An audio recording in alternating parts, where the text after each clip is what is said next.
Este programa não é recomendado para menores de 14 anos.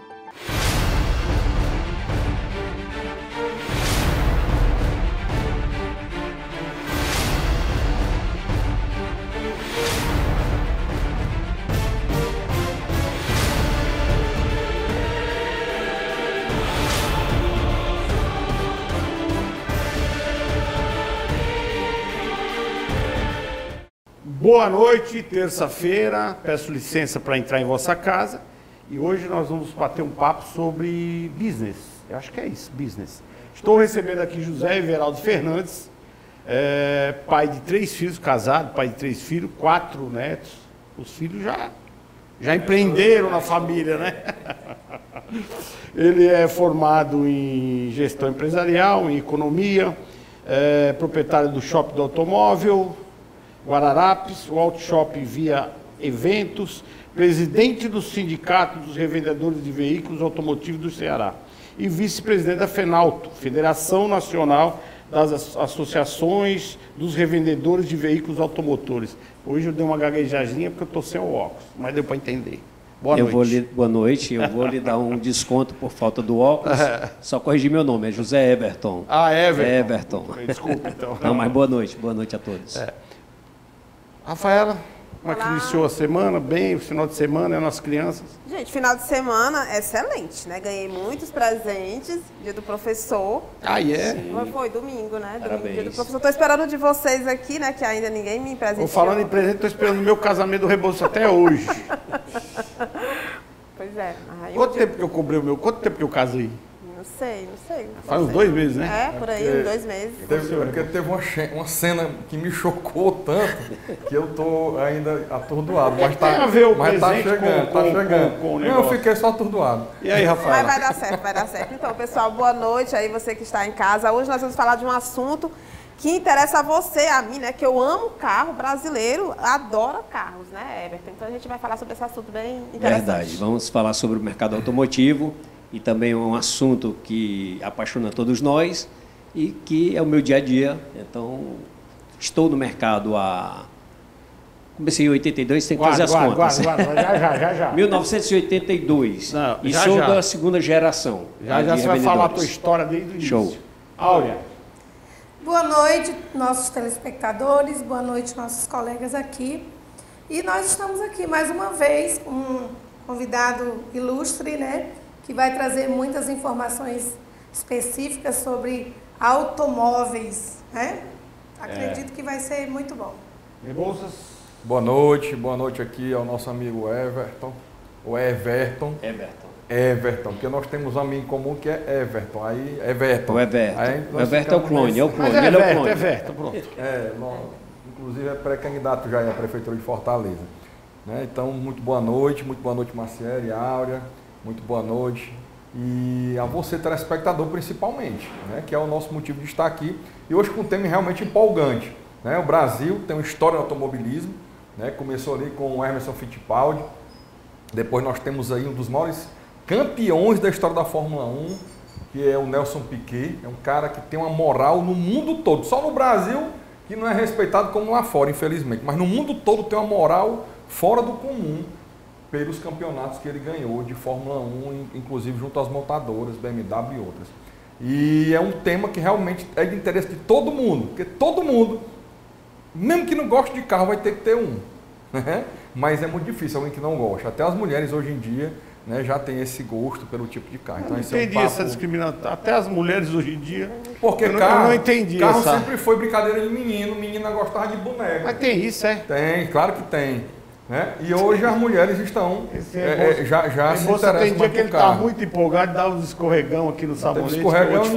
Quem escorrega no sabonete é acaba que brinca de boneca, não que brinca de carro. Deixa eu dizer uma coisa para vocês. Carro é um dos fatores que gera economia no mundo. Carro, todos nós gostamos. Né? Do design, um carro diferente, ou seja, um carro de competição. E mesmo as mulheres, um carro pink, cor-de-rosa, com banco assim, assado. Ou seja, todo ser humano, na sua evolução, tem essa paixão por veículos, não é isso? Verdade. E um detalhe é que discordando um pouquinho do meu amigo Rebouças, mas um detalhe que é importante na hora da venda de um veículo, muitas das vezes, na maioria das vezes, quem decide é a mulher. Por mais que seja o homem que esteja negociando, mas a decisão vem embasada numa opinião da mulher. É o famoso varão do cajado rosa. Eu diria para você que não é só no carro, não.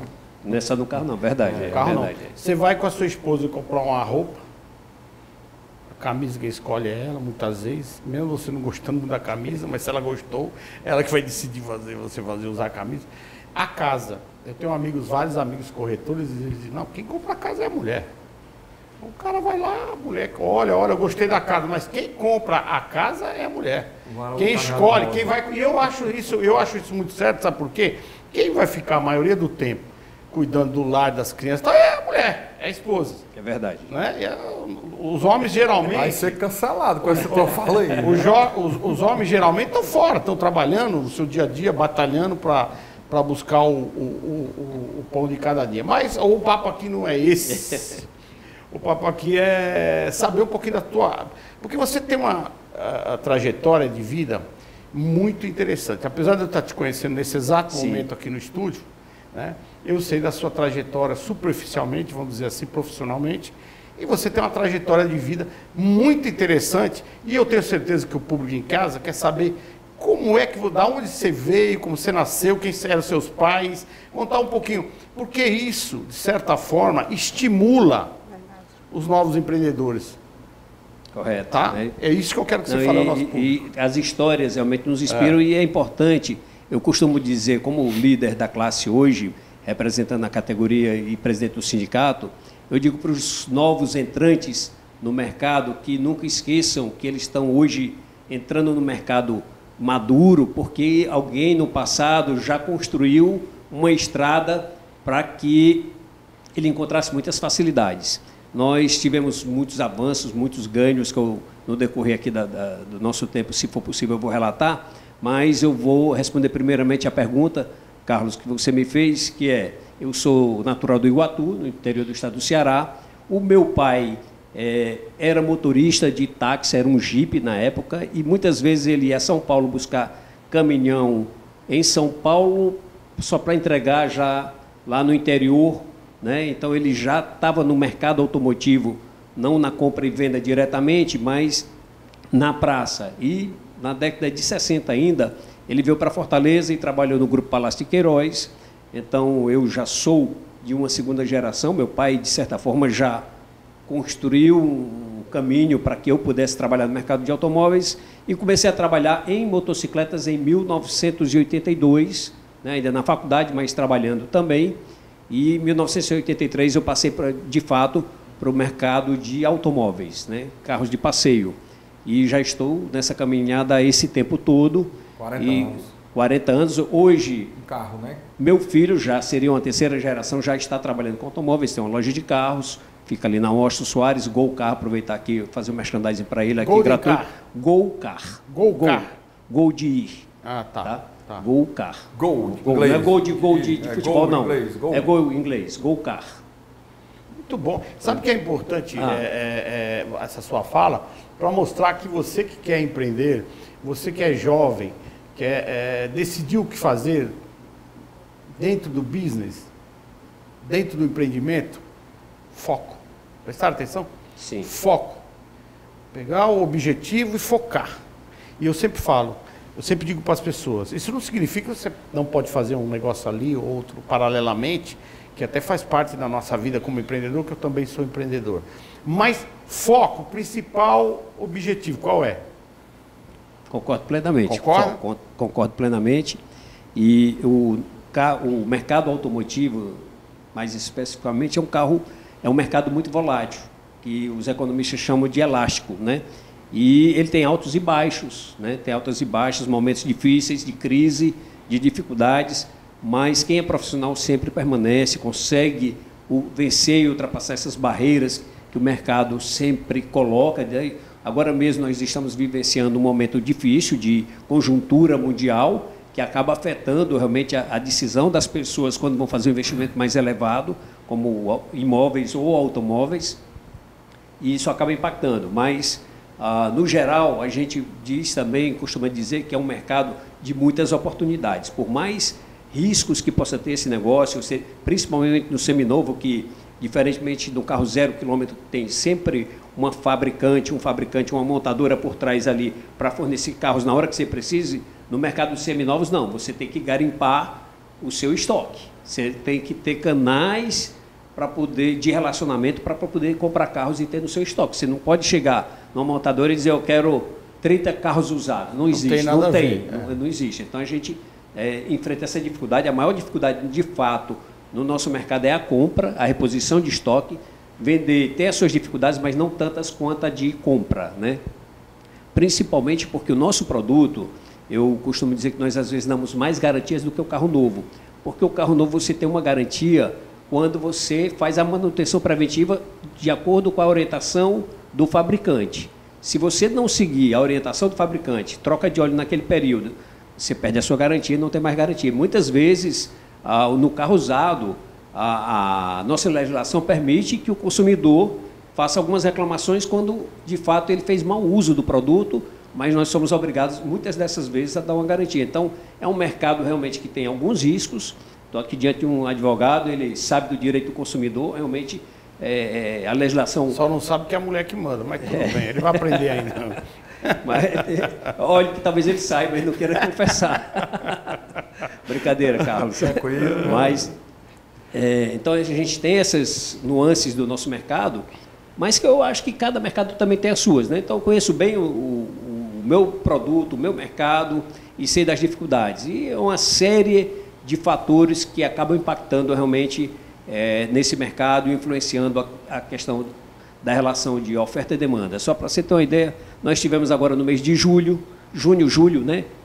Final já de junho, uma decisão do governo federal de reduzir IPI dos veículos novos, né? Então, teve uma desoneração no IPI.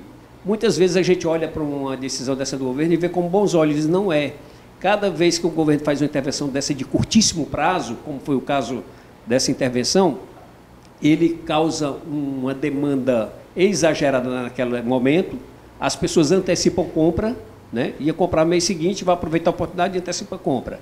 Aí, tudo bem que ajudou muito as montadoras a desovar parte do estoque que estava lá. Mas no mês seguinte, houve uma queda nas vendas, porque as pessoas anteciparam compra, os preços voltaram à normalidade. Então, assim, a gente defende muito a questão de que quanto menos intervenção governamental na atividade comercial, melhor para o mercado, porque por mais que a gente tenha encontrando dificuldades, ele vai se ajustando. O mercado ele se regula, se ajusta, sem haver necessidade. Eu não sou contra a desoneração. É muito boa a desoneração, mas desde que seja uma desoneração programada e longa, por um longo prazo, porque for de curtíssimo prazo a gente causa desequilíbrio no mercado. É verdade. Um exagero na demanda esse mês e no outro mês uma escassez de demanda. Então, é algo assim que acaba afetando bastante o nosso mercado. Eu não sei porque eu ainda puxei por esse lado, mas só para, na verdade, ilustrar como é elástico essa atividade, né? Qualquer impacto, seja na economia, seja até na política, vai ocasionar realmente um efeito muito forte no mercado. Então, a gente está sujeito a essas atividades, mas, no geral, eu digo que vale a pena. Aproveitar só uma fala sua, o grande segredo, para vocês que estão em casa nos ouvindo aqui agora e nos assistindo, o grande segredo de mercado para todos os negócios está na compra e não na venda. Verdade. Tá? Rafaela, seu questionamento? Pois é, o Everton, você já está há muito tempo nesse mercado automotivo. Como você mesmo falou, é algo muito volátil, né? Sim. E durante esses 40 anos, a gente passou por momentos históricos dentro da conjuntura nacional. Então, nós tivemos a transição de governos, né, no final da década de 80, assim como também a mudança na Constituição, a criação do Código do Consumidor, a mudança de moeda, né? Um governo mais neoliberal no início da década de 90 e depois um governo mais estatal, né, que gostava de estatizar, né? A gente teve agora ultimamente a pandemia E atualmente nós estamos tendo um conflito lá entre o Hamas e Israel. Eu sei que é um pouco distante, mas a gente acaba sofrendo um pouquinho com essas dinâmicas a nível mundial. Mas nesse contexto histórico, eu queria que você me pontuasse um momento de destaque na sua carreira dentro do segmento automotivo e também um momento de dificuldade. Eu vou até já começar assim, dizendo que as dificuldades às vezes abrem portas para as oportunidades, mas nós tivemos alguns momentos sérios, né, graves. Um foi naquela época que a inflação era altíssima, então a gente precificava os carros em dólar para não perder valor de recompra depois de reposição de estoques. Então os carros, todos os lojistas tinham preço na moeda corrente, que agora eu não vou lembrar qual que era, que nós tivemos tantas mudanças, mas que a gente tinha sempre o equivalente em dólar. Então o preço mudava diariamente por conta disso. Então foi um momento realmente muito difícil para o mercado. E aí agravou mais depois quando o Collor assumiu, que houve aquele confisco dos recursos e a retenção dos valores. Então, naquele momento ali, nós tivemos problemas porque quem tinha vendido carros, o dinheiro ficou retido. E quem tinha carro para vender, não tinha quem comprasse. Então, foi um momento realmente de muita dificuldade, né? Foi um momento de muita dificuldade, E o que depois os preços de carros caíram bastante e o que é que acontece? Muita gente achou que os preços iam retomar na mesma velocidade que tinham antigamente e não aconteceu de fato, não aconteceu isso. Então, quem teve a visão na época de vender perdendo, considerando que eu vou perder do valor que eu paguei, mas vou comprar o mesmo carro mais barato que o que eu estou vendendo. Então, esse conseguiu realmente sobressair. Mas eu tenho amigos que, na época, faliram, quebraram, fecharam a loja, porque não tiveram essa perspicácia, essa visão de se adequar à nova realidade, né? Achando que, não, eu paguei o carro aqui, vou dizer aqui um chute, valores da época não vou recordar, mas de 50 mil e eu vou vender agora o carro por 40, não faz sentido. Então ele ficou esperando ver se o carro chegava novamente de 50 mil. Mas o mesmo carro que se ele vendesse por 40, ele ia comprar por 35. Por 35, então, novo mercado. Era uma nova realidade, uma nova realidade do mercado e quem se ajustou rapidamente a essa nova realidade ainda conseguiu sobreviver na época, empatar e passar adiante. Seguir a vida. E seguir e repor estoque que ficava com valores de mercados mais dentro da realidade, começou a vender mais rapidamente. Alguns que ficaram para trás realmente quebraram. Então, né, diante da sua pergunta, eu vejo assim, um momento de maior dificuldade foi esse, de fato, né? Mas momentos gloriosos assim nós temos muitos, porque é um mercado que eu costumo dizer que quando a economia vai mal, o nosso mercado consegue sobreviver porque as pessoas deixam de comprar um carro novo e passam a adquirir o zero. Então a gente não sofre um impacto tão forte quanto o mercado de novos. E quando o mercado está bem, começa a se vender carro novo, mas nós também começamos a vender usado para quem não tinha um carro, para quem andava de ônibus ou para quem estava numa motocicleta e queria um outro carro. Então o nosso mercado ele se ajusta mais rapidamente em ambos os momentos, tanto de crise quanto de prosperidade. É isso. E aproveitando dizer para vocês o seguinte, que business não é para covarde. Áurea, seu questionamento? Eu quero pegar um gancho aí na fala da Rafaela, que ela nessa mudança aí de governo, como foi no caso do Collor, sofreu o impeachment e logo em seguida veio o Itamar Franco. E a gente percebeu que Itamar Franco, que sacada foi que deu nele de trazer de volta o Fusca, né? Isso foi exatamente uma sacada assertiva para melhorar mesmo esse comércio, com essa volta desse automóvel que para muitos já tinha ficado no passado. Como é que você entende isso? Eu acho que foi uma medida mais politiqueira do que populista, do que, de fato, uma medida assertiva. Marketing? Foi mais marketing. E o Collor também fez o marketing em cima da abertura de importação de veículos, mas os primeiros veículos que vinham eram aqueles russos, né, o Lada, né, então carros de direção pesadíssima, carros ultrapassados, mas que não deixa de ser um passo importante, porque abriu, de fato, as portas para que nós tenhamos hoje, né, uma infinidade de marcas e modelos que nós não tínhamos no passado. E eu acho que a medida do Itamar foi mais realmente de marketing do que qualquer outra coisa, porque o Fusca, de fato, não tinha mais como sobreviver dentro de um mercado que vinha se revolucionando com novos produtos, e o Fusca era um retrocesso. Eu gosto de Fusca, foi o meu primeiro veículo, o primeiro carro que eu tive na minha vida foi o Fusca. Pois é, mas é algo que é pessoal meu, isso. né? Não é algo que... Então tanto o Fusca que não, fica, na verdade, para colecionadores. para colecionadores. Não, é para quem gosta hoje, né? Porque nem fluiu mais. Isso, não fluiu, tanto que não vingou, né? 1994. E você, Itamar. seu questionamento de olho no tempo, que nós temos 8 minutos. Vamos lá. Pode fazer essa pergunta. É o seguinte, a questão do carro, né, essa paixão mundial, não é só nacional, ela tem muito a ver com o ronco do motor.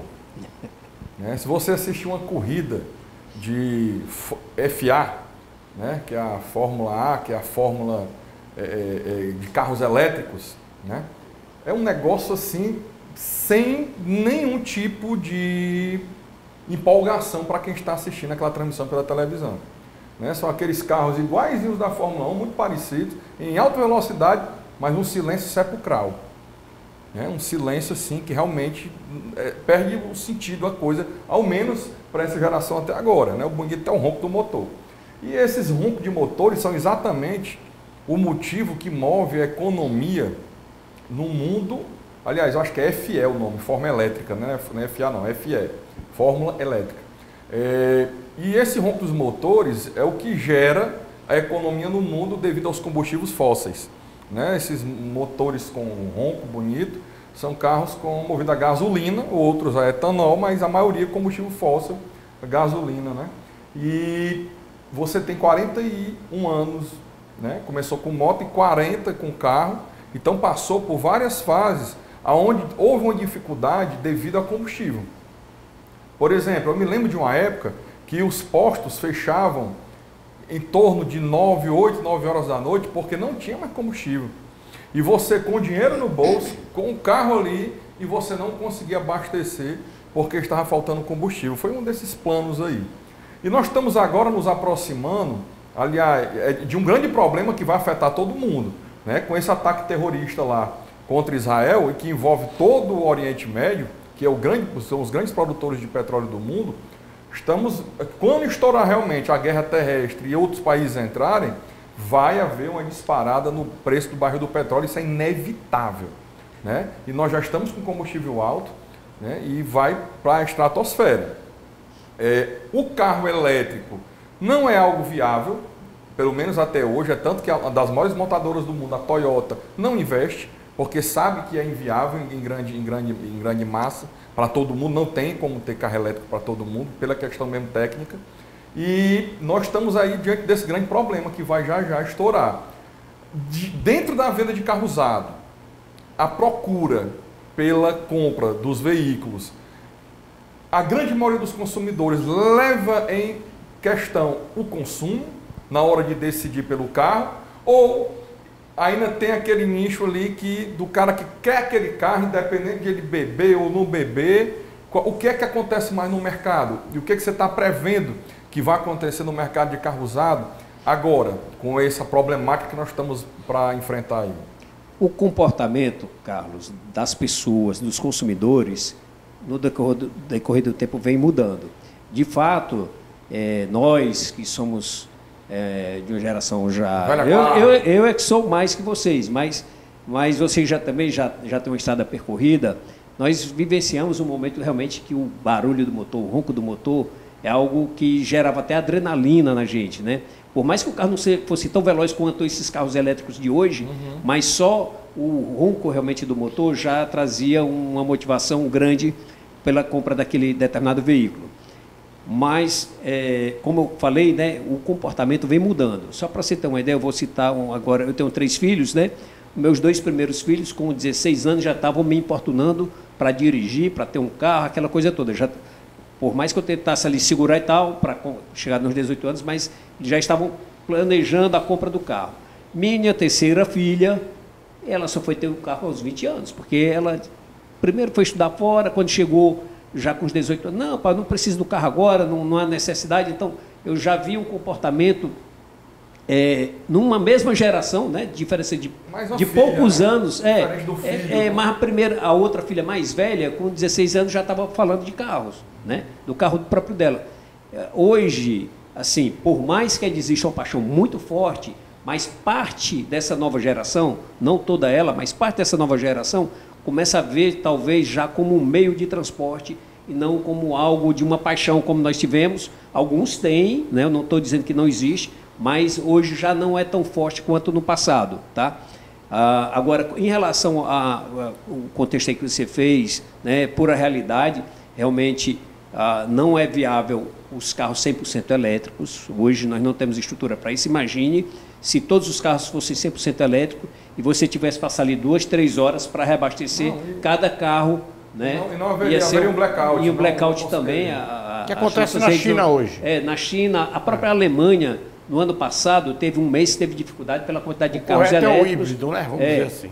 O híbrido mais viável um pouco, mas está surgindo a possibilidade do carro a hidrogênio também, que é o caso da Toyota. A própria Tesla, que é forte na questão do carro elétrico, já está estudando a questão do carro a hidrogênio. Então, são mudanças, o mercado como um todo, desde o produto até a forma de comercializar, está em transformação, né? Hoje, para você, só dando um exemplo aqui, na parte comercial, antigamente, para você ter uma excelente revenda de carro, você tinha que estar na avenida mais movimentada, e hoje muita gente está vendendo carro num galpão escondido, mas o meio de vendas e o canal de comunicação com os clientes é o celular, né? Então, está tendo uma transformação muito grande no mercado, desde os produtos até as formas de comercialização.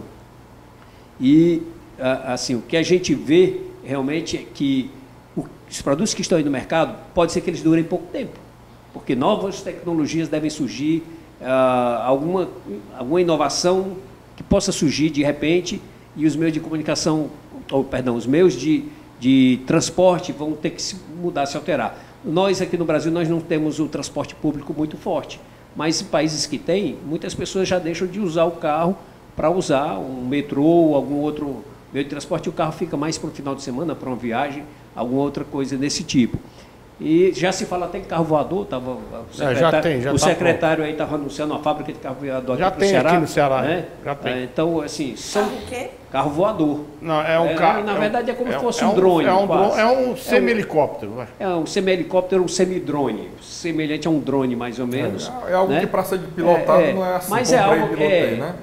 Mas são experiências ou são projetos que estão aí por vir, e alguns vão vingar, outros não, assim como também o próprio combustível que está sendo usado, ou elétrico, ou a combustão mesmo, né, normal. O consumidor hoje, ele procura pela economia? Olha, o consumidor do carro novo hoje está... Eu vou precisar interromper você um pouquinho, você vai responder essa pergunta no segundo bloco, e nós vamos aprofundar um pouquinho o assunto, mais atualizado, porque é o seguinte, existe um comentário muito adequado, eu acho, que as locadoras de veículos estão competindo com as lojas de carros usados. Eu quero saber de vocês. Então, isso é muito importante, porque deixou de ser somente locação de automóveis e sim um mercado paralelo de carros usados. Voltamos aqui no segundo bloco, fiquem ligados, voltamos já.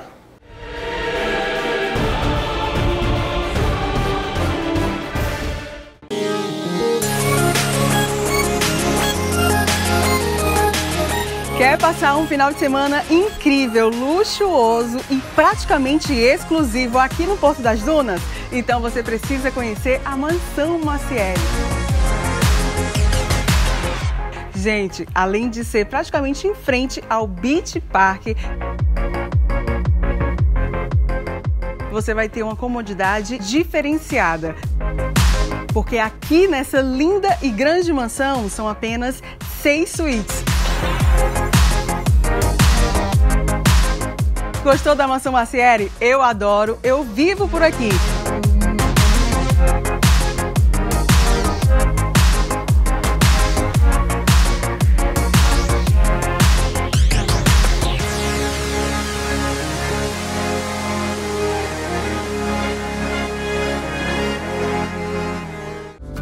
Clínica Áurea Cedras. Nossas especialidades: psicologia adulto-infantil, psiquiatria adulto-infantil, psicopedagogia, nutrição, fisioterapia, massoterapia, consultas particulares e conveniadas. Avenida Dom Luiz, 500, sala 1622. Telefone 3458-1222. Clínica Áurea Cedras. Interdisciplinaridade e saúde.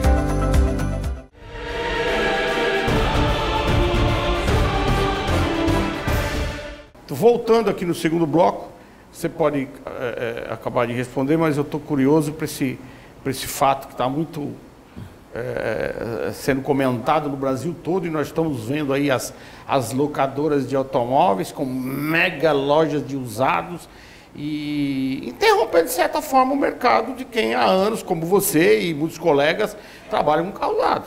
Isso aí eu acho que você teria que ter feito uma revisão disso.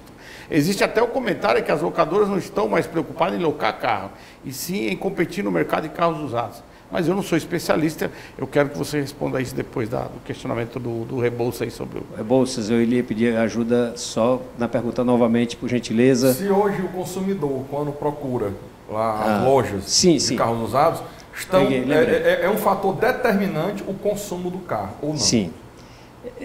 Em grande parte, sim, principalmente para o carro usado.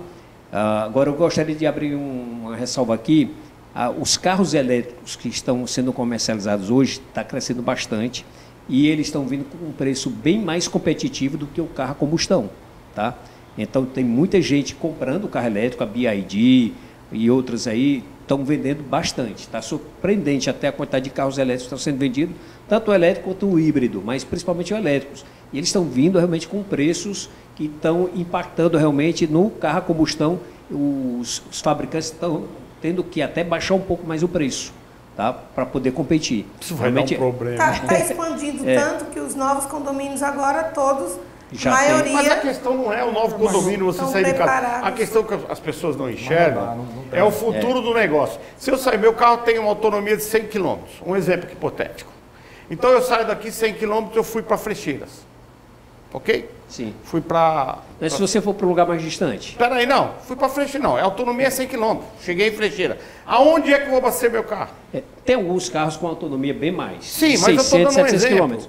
Mas realmente, de fato, é um problema. Você vai abastecer onde e quanto tempo você vai ter que esperar. E abastecimento. Um outro problema que muita gente não está enxergando agora é que essas baterias ela têm um tempo de durabilidade. Pode jogar o carro fora. Que depois você vai ter que trocar, e é caro, e vamos ter um problema também ambiental, porque o descarte dessa bateria. Tá? Eu não acredito vai ser um problema, momento, de fato. Nesse momento eu acho importante o desenvolvimento do produto. Eu estou te falando isso porque eu desenvolvi a fibra ótica no Brasil. Eu, Carlos Marcieri, junto com a Unicamp. E assim, eu acho que tudo que vai se desenvolver tem que prestar atenção no futuro desse desenvolvimento. Então o carro elétrico ele veio muito na frente, anteciparam muito a evolução do carro elétrico, mas a funcionabilidade do carro elétrico está comprometida. Verdade. Porque ele precisa de energia para se carregar, ele precisa especificamente de um local para se carregar. Em alguns casos está se usando um gerador a combustão, a diesel, para poder abastecer o carro. Para poder carregar o carro elétrico. Quer dizer, eu já soube de casos assim, né? A pessoa está usando um gerador para poder abastecer o carro elétrico. Recarregar, na verdade, né? Recarregar. Mas voltando agora à questão das locadoras, de fato, esse é um problema que não atinge somente os carros usados. Ele não compete somente com os carros usados, porque ele vende um carro bem intermediário, bem seminovo, a locadora. Muitos casos, a locadora compra um carro e ele vende ali com 1.000 km, 2.000 km, o carro está à venda. Então ele compete com o carro usado e compete com o carro novo também, da concessionária. Tem um desconto de quanto hoje? Na frota? Da frota, eu não vou saber lhe dizer o desconto, mas eu conversando com o concessionário, ele me deu a seguinte informação. Isso já tem uns 4 anos dessa informação, tá? Foi antes da pandemia, inclusive. A locadora, compra mais barato do que o concessionário na montadora. Bem mais barato. E ganha ainda um prazo maior do que o das concessionárias. E o prazo quando a concessionária tem, que eles chamam de FNA, e ele, depois de uma determinada quantidade de dias, começa a contar juros. E o da locadora, não. Então, a locadora compra numa condição muito melhor do que o próprio concessionário. E segundo um proprietário de uma grande locadora no Brasil, ele disse que, perguntaram como era o negócio dele, ele disse: meu negócio é comprar e vender carros e nesse intermédio eu alugo o carro, né? Então o negócio dele era comprar e vender e alugar enquanto a lei obriga o tempo de uso. Então, assim, para ele ter o desconto e os benefícios fiscais que a locadora tem, ele tem que ficar com o carro um ano pelo menos no estoque, né? Então, depois de um ano é que ele pode comercializar. Algumas empresas aí vendem até com menos de um ano, principalmente as pequenas locadoras, mas não transferem o carro, só vão transferir depois de um ano. Quando completar um ano, você vem aqui que a gente transfere o carro para você. Então, é uma concorrência realmente desleal. E, por outro lado, ainda tem um problema. As locadoras não pagam ICMS, enquanto que os revendedores pagam, porque eles estão vendendo o imobilizado do estoque deles, né?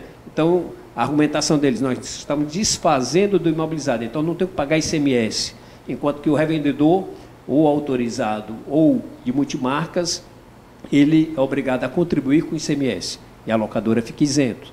E se você for em alguns pontos comerciais de locadoras, se você chegar lá e disser assim: eu quero alugar um carro, aquele ponto comercial não está para locação, está para venda. Então, ali é uma revenda, não é uma locadora. Você pode chegar em qualquer um desses pontos onde tem para vender. São mega lojas, de fato. E se você chegar lá para alugar um carro, não tem um carro para alugar. Então, ali é uma revenda. Deveria ser taxada igualmente a uma revenda. Virou um negócio. Né? Ficou muito desigual. Vamos ser aqui transparentes. Virou um negócio altamente lucrativo. E mesmo porque o consumidor, sabendo que ele vai pagar mais barato, ele vai fazer o quê? Vou esperar 8 meses, depois transfere o carro para mim. E aquela cultura que tinha antigamente de dizer assim: esse carro é de locadora, não vou comprar, não porque é de locadora. Isso aí não tem mais, porque realmente os carros das locadoras são carros hoje com quilometragem baixa, na sua grande maioria. Tem os carros que são alugados para frotistas, esses rodam bastante, são bem usados, né? São vendidos até ali no meio dos demais, mas eles também vendem produtos muito bons, sendo que tem um outro detalhe também: não existe a garantia do carro da locadora, porque a locadora, como possui uma frota muito grande, eles mesmos fazem a própria revisão do carro deles, não passa pela concessionária. Então, se você for pedir um manual carimbado com a revisão, não vai ter. Não tem a garantia de fábrica. Não tem a garantia de fábrica. Ao invés de você ter a garantia de um ano de um carro, por exemplo. Não, tem carro que tem 3 anos. Tem carro que tem 3 anos de garantia, né? Isso. Ele não vai ter. Ele não vai ter. Não vai ter. Mesmo depois de 1 ano de uso, ele teria mais 2 anos pela fábrica, mas ele não vai ter mais a garantia dos 2 anos restantes pela fábrica. Cai para 3 meses a garantia legal do consumidor. Exatamente. Tá aí, chamar a atenção aqui, câmera, para mim, chamar a atenção aí, você aproveitar que você é presidente do sindicato, buscar um deputado federal cearense para mudar essa lei. Sim. Porque a cada dia, eu sou contra a desigualdade comercial. A comercialização de cartel. Isso é cartel. É cartel, verdade. Tá? Então, mudar isso, porque o cidadão lá que tem a sua loja, que trabalha buscando o carro no mercado, ele tem que fazer revisão, ele tem que dar garantia, ele tem que pagar todos os impostos. Por que a locadora não? Eu até concordo que as locadoras têm uma tributação diferenciada porque eles têm um outro propósito, mas está distorcido o propósito. Não, na hora hoje, de comercializar, né? o propósito é o mesmo.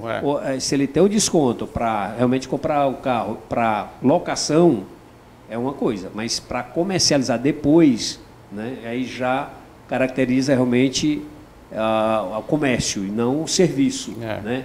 Da mesma forma como as autoescolas também têm que ter uma desoneração na compra dos veículos, porque tem um cunho social também, e eu acho que para a gente desenvolver o turismo a gente precisa ter carros mais baratos para locação, né, para incentivar o turismo, porque acaba aquecendo a economia como um todo. Mas quando a atividade é disfarçada, aí realmente fica desigual. Vamos ser mais objetivo. Quando vem o dono de uma das maiores locadoras do país, aí na sua casa, através dessa telinha aqui, e diz que ele não loca carro, que o negócio dele é comprar e vender carro, a coisa já tomou um outro rumo.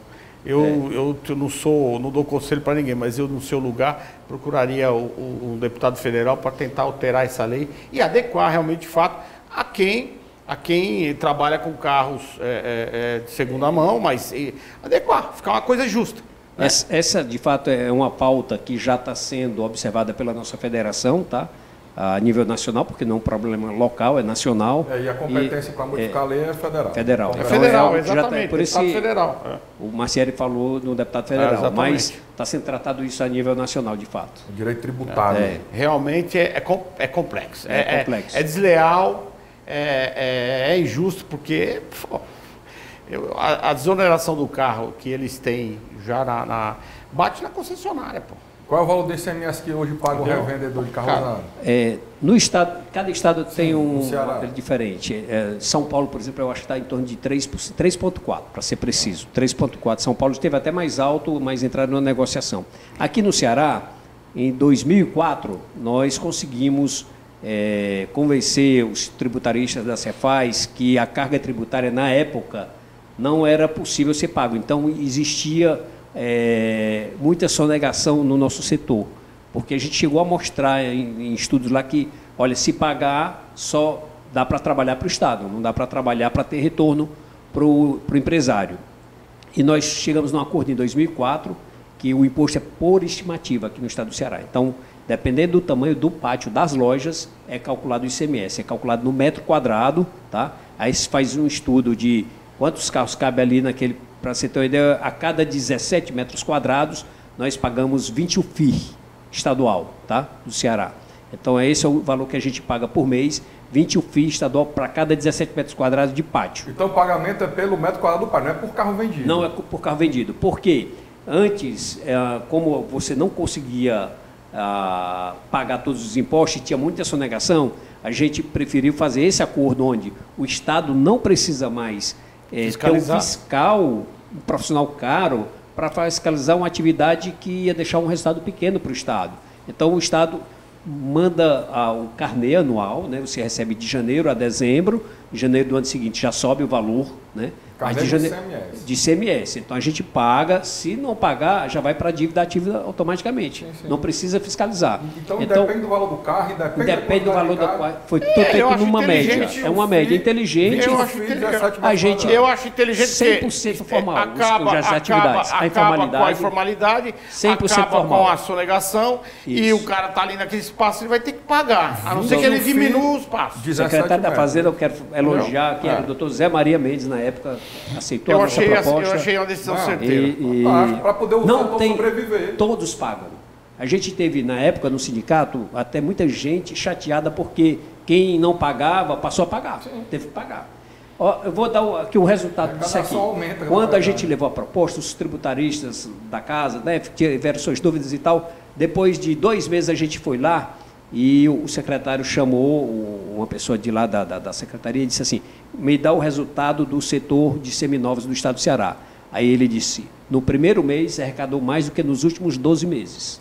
O primeiro mês do sistema... É porque não tem onde correr. Não tem para onde correr. E diminuiu para cada... Não, aumentou.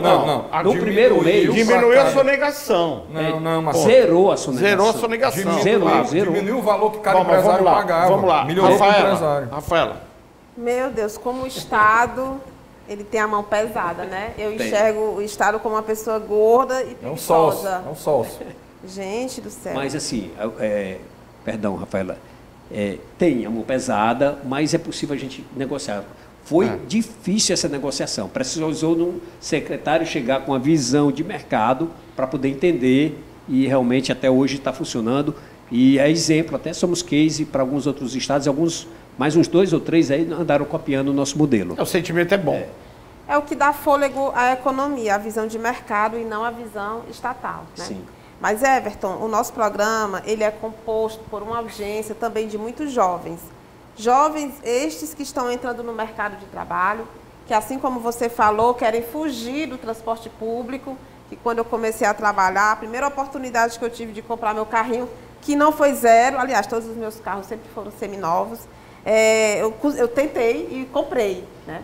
E aí eu queria, é uma dúvida que hoje em dia eu não tenho mais, obviamente, mas você aí, o jovem, né, que está no seu primeiro emprego, que está motivado aí com o seu salário, quer comprar o carro, uma moto, tem uma dificuldade de entender, Everton, a diferença entre financiamento e consórcio.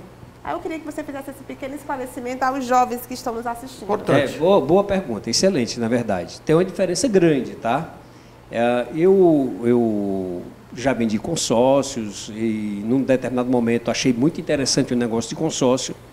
E é até válido em alguns casos, mas, via de regra, o financiamento sai mais barato. Eu vou dizer o porquê, né? O consórcio, você não paga juros, mas você paga uma taxa de administração para quem está administrando o recurso. Você está fazendo uma poupança, colocando o dinheiro ali. O princípio do consórcio, a filosofia é exatamente essa. Juntamos todos nós aqui, vamos imaginar que tivéssemos aqui 10 pessoas e cada um vai pagar, aí vamos comprar um carro de 100 mil, né? Aí cada um vai pagar 11 mil, porque tem a taxa de administração de quem vai cuidar dos recursos. Então, o carro é 100, a gente vai pagar 110, 10 vai ficar para quem está administrando os recursos, que é a administradora de consórcio. Esse é o ganho dela. E só que esse mês nós compramos o carro e o Carlos Rebouças foi contemplado, recebeu o carro dele. Próximo mês vamos juntar todos nós novamente para comprar outro carro, só que o carro saiu de 100 mil, foi para 110. Então, em vez de cada um dar 11 mil, vamos ter que dar talvez uns R$11.500, né? E num momento de inflação ou de incerteza na economia, você não fica com sua parcela no consórcio, é uma parcela fixa. E eu estou dando um exemplo aqui de 10 meses, nosso prazo de consórcio são 50 meses, 60 meses. E se você for contemplado no início, você foi agraciado com um carro, um show de bola, aquela alegria, aquela felicidade. Mas a conta que você vai pagar até a última parcela não é a conta fixa do que você está hoje. Vai subir no decorrer do tempo, porque as outras pessoas precisam receber o bem dela também e vai ser rateado com todos igualmente, tá? Por mais que não tenha juros, tem a taxa de administração. E a incerteza de quanto é que vai ser esse bem no futuro.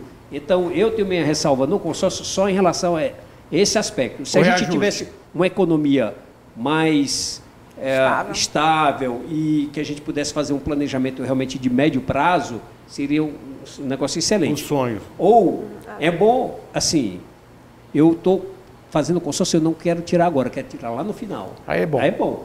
Por quê? O bem vai subindo. Estou guardando meu dinheiro. Estou guardando meu dinheiro. Depois eu vou ver o que eu vou comprar. Você até está pagando para guardar. Você não está recebendo poupança nenhuma em relação a ter guardado, nenhum juros, né? Está pagando por isso, mas em determinados momentos talvez valha a pena. No financiamento você tem os juros. Não são baratos hoje, são caros. Mas se planejar que a parcela daquele carro que você comprou em 36, 48 meses é esse valor, da primeira até a última esse valor. Então, você pode se planejar no decorrer do tempo em relação ao valor da parcela, do consórcio. Então, tem essa diferença. Se eu fosse fazer para investimento, eu faria um consórcio. Talvez ainda. Ou uma poupança. Mas tem essa diferença. Então, qual a grande vantagem de consórcio hoje? A pessoa que não está com crédito para ser aprovado em um banco. Então, ele vai poupando ali no consórcio e é uma possibilidade dele comprar o bem dele porque ele está pagando um consórcio, né? Mas se ele tem um bom crédito, eu acho o financiamento uma melhor opção hoje. Até porque no financiamento ele pode antecipar a última parcela, fica deixando. Pode falar. Também, verdade. Como é que vocês, né, nesse mercado de vocês conseguem observar e administrar a questão de muitas pessoas que entram com revisional? É até um assunto mesmo da advocacia, que muitos advogados ajudam as pessoas a entrarem com revisional. Nesse caso, quando entram com revisional, vocês têm prejuízo? Como é que fica a situação do mercado de vocês? Eu não vou dizer que eu tenho prejuízo. Todos nós temos prejuízo. Porque as taxas de juros são altas por conta da inadimplência, por conta da revisional, por conta do risco para quem está emprestando. Então, quem está emprestando já está considerando, dentro daquela taxa de juros, qual vai ser a perca dele. Então, nós pagamos juros mais altos por conta disso. Eu estou aqui de um advogado, né? Não sei se você também é advogado. Não, sou empresário. Não. Mas o Carlos Rebouças sabe aí que, pelo menos o que eu tenho de conhecimento, é proibido se fazer propaganda para revisional. Aí a gente vê aí o pessoal panfletando na rua, divulgando até na televisão, aí dizendo não é revisional. Diz assim, não é revisional, mas é revisional. Sim. Ele diz assim, não se trata de revisional. E tem até advogados fazendo propaganda dos escritórios. E me estranho muito assim, eu até deixei de anunciar em uma emissora de televisão, porque ele estava anunciando revisional. Eu digo, como é que eu vou anunciar para vender meu produto, está no centro para o cara que comprou não pagar. Já pensou? Né? Para não pagar. Aí, eu até também outro dia, num programa evangélico, tinha uma pessoa fazendo uma propaganda e abriu para fazer perguntas, e eu entrei questionando algumas coisas, porque ele abriu para uma pessoa que estava divulgando o revisional. Aí eu digo, deixa Tó, me estranha muito um programa evangélico, porque na minha Bíblia diz assim, a ninguém devais coisa alguma. A não ser o amor. A não ser o amor. Isso. Exatamente, a ninguém devais coisa alguma. Eu acho então, que é uma atitude de má fé. Só um minutinho.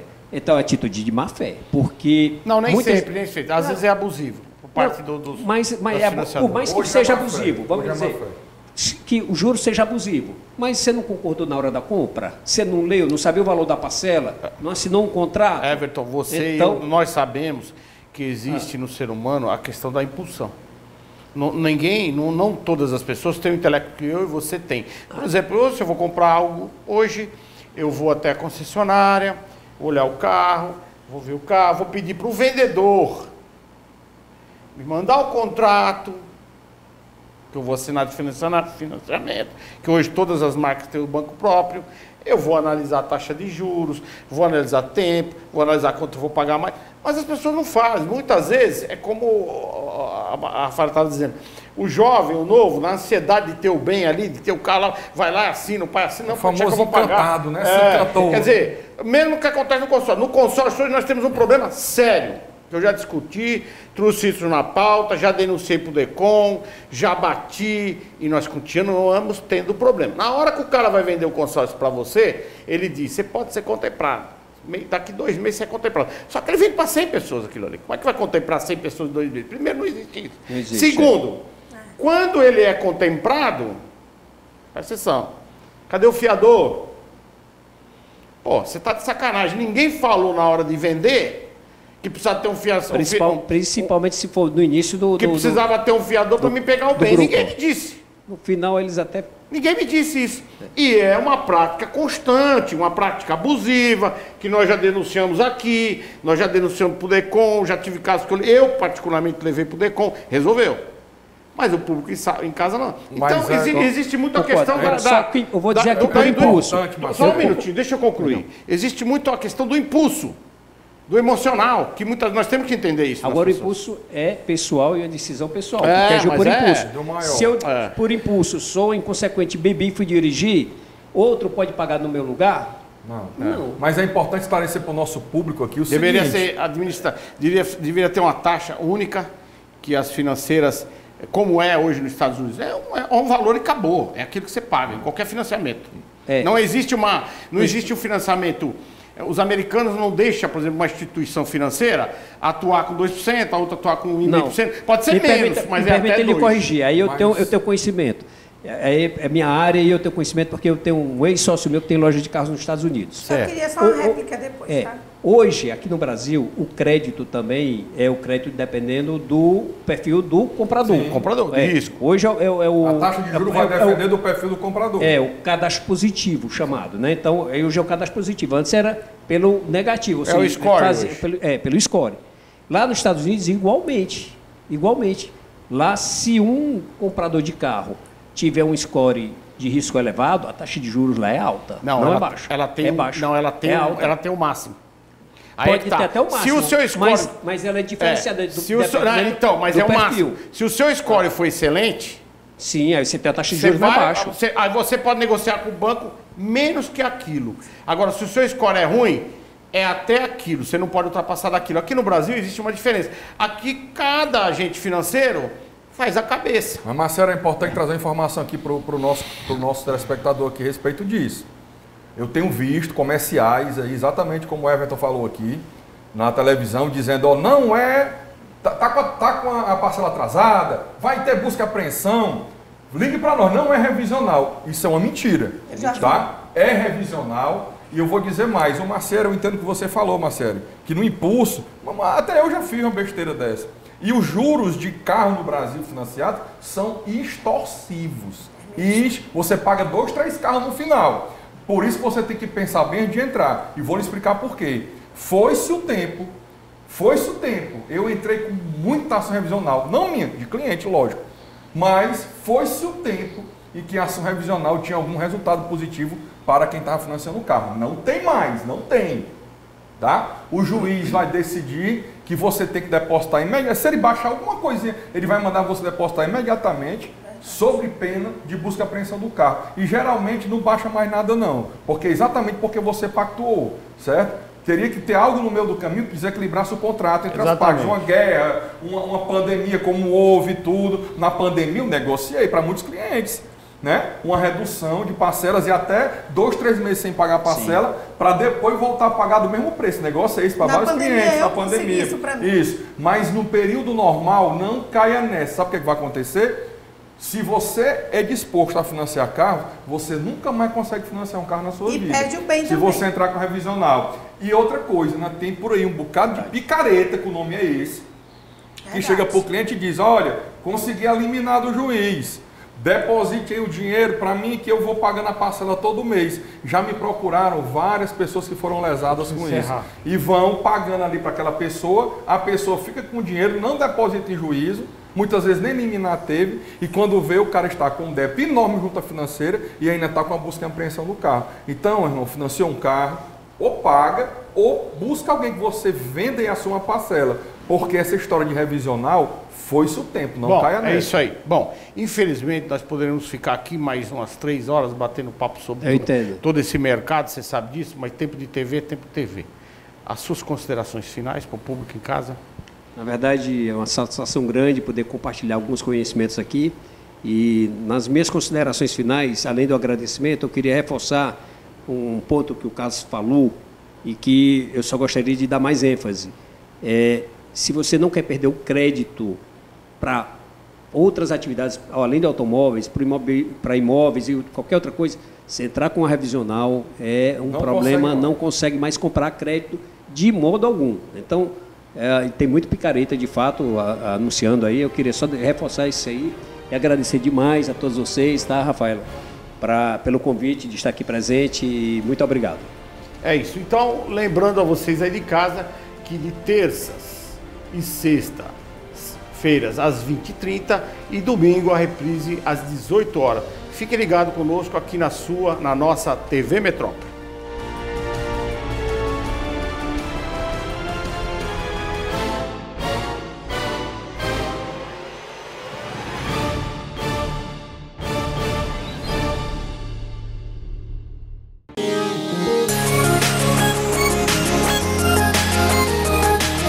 Quer passar um final de semana incrível, luxuoso e praticamente exclusivo aqui no Porto das Dunas? Então você precisa conhecer a Mansão Macieri. Gente, além de ser praticamente em frente ao Beach Park, você vai ter uma comodidade diferenciada. Porque aqui nessa linda e grande mansão são apenas 6 suítes. Gostou da Mansão Macieri? Eu adoro, eu vivo por aqui.